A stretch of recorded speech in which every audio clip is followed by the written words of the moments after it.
Hello friends, कैसे हैं आप लोग। मेरे चैनल रूही एडुकेटर पे आप लोग का बहुत बहुत वेलकम है फ्रेंड्स। और आप लोग में से जितने भी लोग मेरे चैनल को लाइक करते हैं, जितने भी लोग चैनल पे सब्सक्राइब कर रहे हैं, जितने भी लोग चैनल पे नए विजिटर्स हैं, उन सब को मेरा बहुत बहुत थैंक यू है फ्रेंड्स। और अगर आपको मेरा जो चैनल है या उसका जो कंटेंट है वो अच्छा लगता है, नॉलेजेबल लगता है, तो उसको प्लीज़ अप्रिशिएट ज़रूर करिएगा, लाइक करिएगा एंड सब्सक्राइब करिएगा।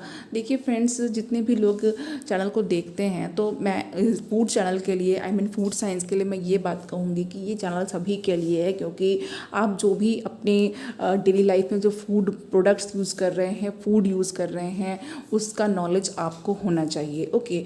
एंड जो भी आप लोग फूड साइंस के एग्ज़ाम देते हैं, चाहे वो FCI का हो, चाहे वो FSSAI का हो, चाहे तो वो कोई भी फूड टेक्नोलॉजी का एग्ज़ाम हो, प्राइवेट कंपनीज़ के लिए हो, सब के लिए ये चैनल बेनिफिशियल है, तो प्लीज़ इससे जुड़ जाइए।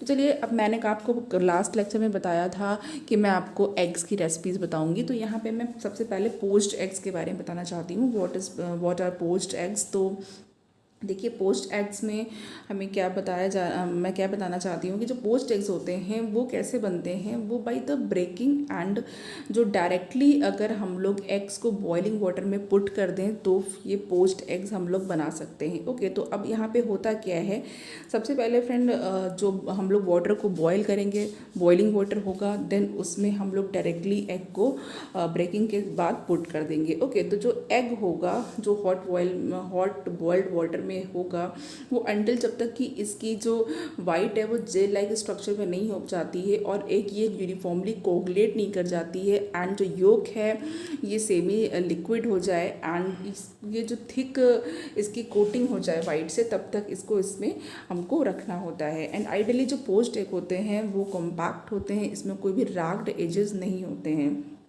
और इसमें जो एग होता है उसका जो क्वालिटी होता है वो टॉप क्वालिटी का होना चाहिए।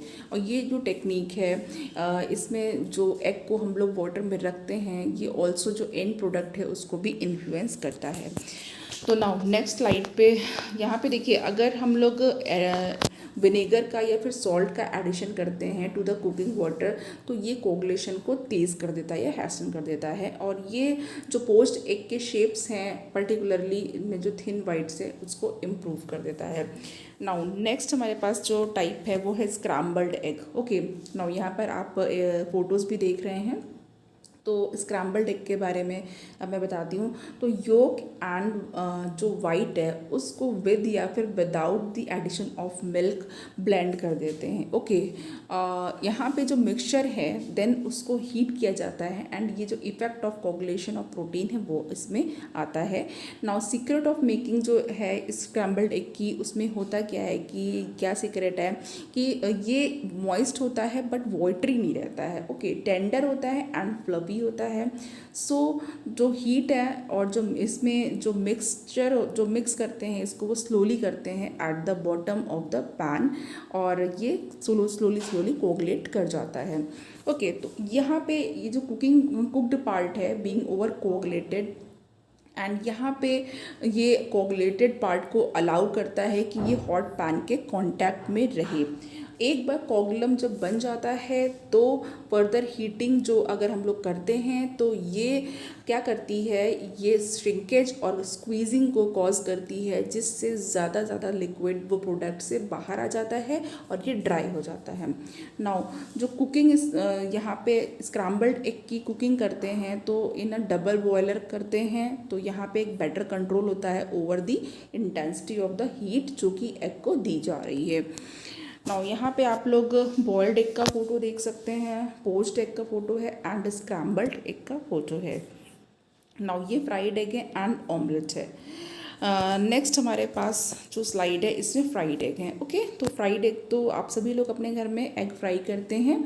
तो देखिए, जो शेप ऑफ फ्राइड एग है वो डिपेंड करता है कि इसके वाइट की थिकनेस क्या है और टेम्परेचर क्या है एट विच इसको कुक किया जा रहा है। नाउ अगर इसको बहुत लोअर टेम्परेचर पे कुक करते हैं, that is 115 degree centigrade, then ये एक्सेसिवली स्प्रेड कर जाता है। एंड अगर हम लोग जो टेम्परेचर है वो टू हाई कर देते हैं 140 डिग्री सेंटीग्रेड, तो ये ओवरडन हो जाता है। नाउ जो आइडियल टेम्परेचर है फ्राइड एग का वो अराउंड 126 to 137 डिग्री होना चाहिए। ओके। नाउ अब यहाँ पे कस्टर्ड्स की बात करते हैं।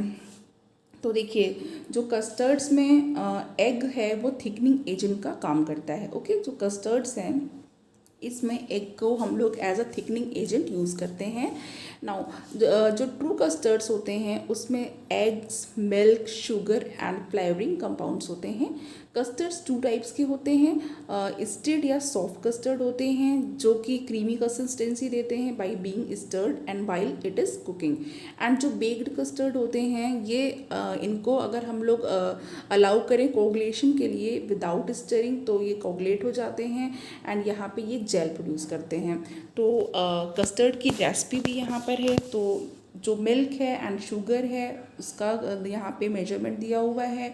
Milk 1 cup and eggs 1 to 1.5 and sugar 25 gram and vanilla essence 1/4 table spoon.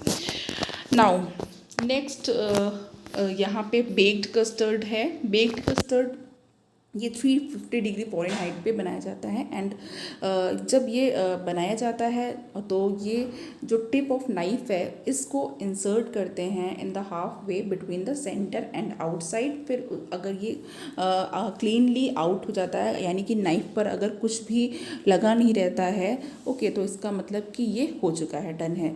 Now जब कस्टर्ड ओवर कुक्ड होता है तो कुछ क्लियर लिक्विड सेपरेट हो जाता है from the gel structure and ये क्या कॉज करता है, ये सिनर्सिस कॉज करता है। तो यहाँ पे सिनर्सिस हो जाती है। और अगर ओवर कुक्ड कस्टर्ड है तो जो एग प्रोटीन है वो एक mesh like gel structure apparent बना लेती है और यहाँ पे श्रिंकेज हो जाता है एंड स्क्वीज हो जाती है कुछ लिक्विड। नाउ और ये मैश में हेल्ड रहती है, जो एक जाल या मैश बनी होती है। ना फ्रूट्स, ड्राई फ्रूट्स एंड जो कैरामलाइज्ड शुगर हैं वो भी इसकी वैरायटी को बढ़ाने के लिए ऐड किए जा सकते हैं। नाउ नेक्स्ट हमारे पास है सॉफ्ट कस्टर्ड। तो इसे भी देखते हैं। सॉफ्ट कस्टर्ड में सेम इंग्रेडिएंट्स होते हैं जो कि बेक्ड कस्टर्ड में होते हैं। वनीला जो कि ये वोलेटिलिटी इसको ऐड करता है और यहाँ पे जब इंग्रेडिएंट कुक्ड हो जाते हैं तो कुछ वनीला भी ऐड कर देते हैं, वनीला एसेंस। नाउ कस्टर्ड जो कि कुक्ड होता है मोर स्लोली कोगुलेट होता है, मोर कम्प्लीटली होता है एट द लोअर टेम्परेचर। और अगर कस्टर्ड को रैपिडली कुक्ड करें तो उसके कंपैरिजन में, ओके। नाउ यहाँ पे ये लेस डेंजर होता है ऑफ कर्डलिंग। कर्डलिंग का इतना चांसेस नहीं होता है। तो जो कंसिस्टेंसी है एंड फ्लेवर है वो स्टिर्ड कस्टर्ड में बेटर होते हैं अगर उनको स्लोली कुक किया जाए। नाउ जो टोटल कुकिंग टाइम है इन द डबल बॉयलर वो 12 to 15 मिनट्स होना चाहिए। नाउ अगर इसको रैपिडली हीट करेंगे फर्स्ट एंड देन इसको स्लोली हीट करेंगे 70 degree to 75 degree centigrade water temperature पे while stirring thoroughly and rapidly इसको हम लोग एंटायर प्रोसेस में हीट करेंगे या फिर कुक करेंगे। नाउ स्टीरिंग करने से क्या होता है, जो स्टीरिंग होती है ये कोगुलेटेड पार्टिकल को अलग अलग कर देती है, सेपरेट कर देती है। इसकी वजह से जो रिजल्ट होता है इसका ये क्रीमी कंसिस्टेंसी होती है। नाउ जो कस्टर्ड है वो कोल्ड होता है तो थिकर होता है और जब नाइफ़ जो है अगर नाइफ़ में वो कस्टर्ड लग जाता है यानी कि नाइफ़ कस्टर्ड से कोटेड हो जाता है तो and product has come, and point has come, इसका मतलब कि एंड पॉइंट आ गया है। नाउ सक्सेस जो है making in making stirred and baked custard ये डिपेंड करती है कि कुकिंग जो जस्ट इनफ टू कोगुलेट है the protein of the egg की, मतलब कुकिंग जो है वो एग की प्रोटीन को कोगुलेट कर रही है या नहीं कर रही है, ठीक है, इतना कुकिंग होना चाहिए। नाउ एक्सेसिव हीट जो है वो ओवर कोगुलेशन कॉज करती है एंड सिनर्सिस ऑफ प्रोटीन वो कर्डलिंग से कैरेक्टराइज होती है in stirred custard and in baked custard. Now scalding या हीटिंग द मिल्क है जो कि कस्टर्ड में यूज़ की जाती है, ये क्या करती है, ये शॉर्टन करती है कुकिंग टाइम को एंड इसकी वजह से प्रोडक्ट की क्वालिटी इम्प्रूव होती है। नाउ जो बेक्ड कस्टर्ड हैं वो बेटर होते हैं जब इनको प्री हीटेड 90 डिग्री सेंटीग्रेड पे दैन द 50 डिग्री सेंटीग्रेड पे बनाया जाता है प्री हीटेड मिल्क के साथ। एंड जो कस्टर्ड कुक्ड होते हैं ओवर रैपिडली बॉइलिंग वाटर जो होता है वो थिकन होता है at the 87 degree centigrade and curdle कर जाता है एट 90 डिग्री सेंटीग्रेड। तो इसलिए जो एक नैरो मार्जिन को ऑफ सेफ्टी को ध्यान रखना पड़ता है। नाउ नेक्स्ट हमारे पास जो स्लाइड है वो देख लेते हैं, प्रोपोर्शन ऑफ द इंग्रेडिएंट्स। तो देखिए, जो एक टेम्परेचर चाहिए होता है जो कि जिलेटिन को बनाने में हेल्प करता है। तो the temperature at which gelatin occurs, ये कुछ फैक्टर्स पर डिपेंड करता है। नाउ तो अब जिलेटिन की बात हम लोग कर रहे हैं, तो नाउ प्रोपोर्शन ऑफ इंग्रेडिएंट्स जो हैं ये देख लेते हैं। तो अगर टेम्परेचर हायर रिक्वायरमेंट होती है टेम्परेचर की, ओके, तो अगर टेम्परेचर हायर चाहिए होता है than the required to coagulate the egg, because जो प्रोटीन ऑफ एग होती है वो मिल्क के साथ डाइल्यूट हो जाती है।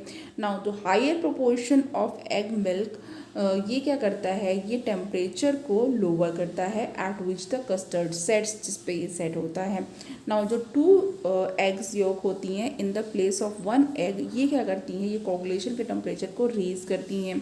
नाउ जो एग का प्रोटीन होता है वो रीडली डीनेचर्ड नहीं होता है बाय द हीट, और जब शुगर को अगर प्रेजेंट होती है, जितना ही स्वीटर कस्टर्ड होता है तो जिलेशन जो है वो वीकर हो जाता है at the given temperature. Now rate of cooking, जब कुकिंग रैपिड होती है तो मार्जिन ऑफ सेफ्टी रेड्यूस हो जाती है एंड कर्लिंग बहुत ही ईजिली हो जाती है। नाउ एसिड, जो एसिड है वो सेटिंग टेम्परेचर को लोअर करता है। तो acid supply by the fruit जो है कस्टर्ड में, वो क्या करती है, वो जिलेशन टेम्परेचर को लोअर करती है एंड ये जल्दी ही हो जाता है without fruit. Okay, now egg white foams. अब एग वाइट फोम्स को देखते हैं। तो जो फोमिंग ऑफ एग वाइट है ये एक इम्पॉर्टेंट रोल प्ले करती है जब हम लोग फूड की कुकिंग करती हैं। बहुत सारे फूड प्रोडक्ट्स होते हैं, ठीक है, तो ये क्या करती है, ये प्रोडक्ट को लाइट करती है टेक्सचर में एंड लेवनिंग कंट्रीब्यूट करती है। तो जो एग वाइट फोम है ये जो एग वाइट फोम है ये एक कोलाइड होता है एंड इसमें बबल्स ऑफ एयर होते हैं जो कि एल्बुमिन के को सराउंड करते हैं, that has undergone some denaturation on the liquid air surface. तो ये जो डीनेचुरेशन है ये किस वजह से होता है, due to drying and stretching of the albumin, ठीक है, एल्ब्यूमिन जो प्रोटीन है during the beating, okay, beat करते हैं इसको, तो बीट करते हैं तो क्या होता है, जो एल्ब्यूमिन है वो इनसॉल्युबल जो होती है वो स्टिफनिंग का कॉज करती है एंड फोम स्टेबलाइज हो जाता है। जब डीनेचुरेशन होता है तो जो प्रोटीन मॉलिक्यूल हैं वो अनफोल्ड होते हैं और जो इनके पेप्टाइड चेन्स हैं वो एक दूसरे के साथ एक लॉन्ग एक्सिस के पैरेलल हो जाती है। ओके, नाउ और जब ओवर बीटिंग करते हैं तो ये क्या करता है, बहुत सारी एयर उसमें भर देता है, इनकॉर्पोरेट कर देता है एंड स्ट्रेचिंग हो जाती है एल्ब्यूमिन की, सो दैट तो ये बहुत ही थिन हो जाता है और लेस इलास्टिक हो जाता है। नाउ जो इलास्टिसिटी है ये जो है स्पेशली फोम्स में जो इलास्टिसिटी होती है ये क्या होती है, दैट हैव टू बेक्ड, उसको बेक करते हैं सो दैट जो एल्ब्यूमिन है ये कोगुलेट हो जाती है by the heat of the oven. Now तो इनकॉर्पोरेटेड एयर है, जिसमें जो एयर इनकॉर्पोरेट की गई है इसको एक्सपैंड किया जा सकता है without the breaking of cell wall. तो the ease with which the egg white can be whipped to a fine foam with small air cells is attributed to the presence of ovomucin, ovoglobulin and conalbumin। Okay, जो duck eggs हैं जो कि deficient होते हैं globulin, इनमें foam नहीं बनता है। ओके, नेक्स्ट है स्टेबिलिटी ऑफ फोम। तो स्टेबिलिटी ऑफ फोम को मेजर कैसे करते हैं, ओके, तो stability is measured by the finding how much liquid drains from it on standing. Now तो ये है यूजुअली कैसे डन की जाती है, by the transferring the foam to the funnel, ठीक है, एंड मेजरिंग या वेइंग करते हैं द लिक्विड एंड ड्रेन कर लेते हैं। नाउ जितना ही वाटर ड्रेन होगा इट मीन्स कि जो फोम है वो लेस स्टेबल होगा। नाउ अब यहाँ पे जो फैक्टर एक वाइट फोम को अफेक्ट कर रहे हैं, तो effect of beating time. Now अब बीटिंग करते हैं तो जो time of beating eggs white है वो इंक्रीज करता है there volume and stability. Increase at first, पहले फर्स्ट जो है फर्स्टली इंक्रीज होती है एंड फिर डिक्रीज हो जाती है। ना जो एक्चुअल टाइम रिक्वायर्ड होता है ये किस पर डिपेंड करता है, ये डिपेंड करता है on the type and speed of the beater.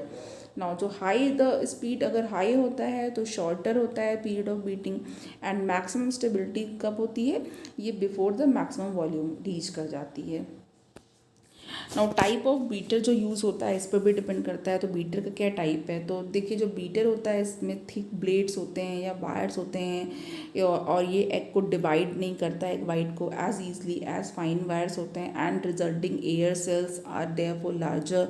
ना जो एग विस्क्स होते हैं समटाइम वो लार्जर वॉल्यूम ऑफ देते हैं बीटन एग को, ठीक है, टू एंड देन जो कि रोटेटरी टाइप्स ऑफ बीटर देते हैं, बट जो सेल्स होती हैं वो लार्जर होती हैं।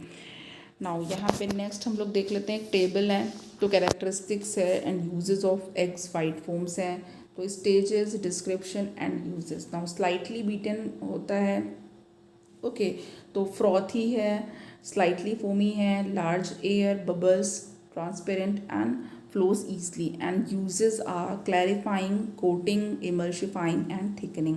Now stiff foam, तो frothy quality, disappearing air cells, smaller, whiter, flows very shiny, glossy and moist in appearance. Now if left to stand, liquid separates out readily, and when beater is withdrawn, white follows forming round peaks. Now meringues, इसका use कहाँ पे होता है। Now stiff में क्या है, air cells small हैं and white हैं, ग्लॉसी हैं, स्मूथ हैं एंड वाइट इन अपीयरेंस हैं, and uses are in cakes, omelettes, ice creams and soufflés. Okay, now dry, now very white but dull, small flakes or curds beginning to show, rigid and almost brittle, and if left to stand, liquid separates at bottom slowly. Now and uses क्या है इसका, shirred egg. Next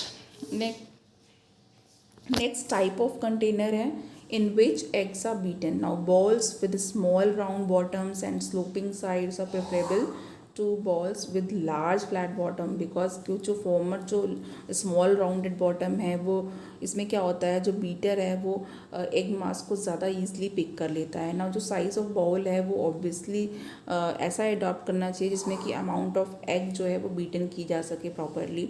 और अगर विस्क जो use कर रहे हैं हम लोग, वो जो भी एग वाइट को बीट करने के लिए यूज़ होती है वो लार्ज प्लेट्स होनी चाहिए, वो प्रेफरेबल करनी चाहिए।